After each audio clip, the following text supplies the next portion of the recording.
early sex to be able to afford them, which later results in teenage pregnancy. They, however, want the government to ensure the reduction of the prices of sanitary pads. No pardon the bride. Say, yes, counter, Ebako, Pemma, Bemaiska, say, Bema, yes, say, Abba, yet the house but say, I'm a so.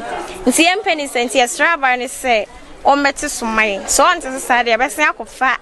The assembly member of the Nkrenkrom electoral area, Nadu Nunu Rejoice, also called on the government to immediately ensure the reduction of the prices of sanitary pads to make life comfortable for them. She also called on ladies to resort to olden ways of making themselves clean during their menstrual period. Sanitary pad, Mesra Bain say, Nanka better to Sokakra.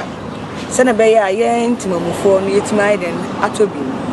Yenti America Sane said, and a part back who quite me cobes 20 city and 16 city. Kobasana said, you niska free munas a day way bar. Now, oh, yenny. And no tin sunti, Ama, acquire said, Crano be brain now, more fine insane. Who be so more. Tituni in Agina say, you niska, the Bocacoto pad, and a sanitary pad in tea. Ama, I was safe at Bearman.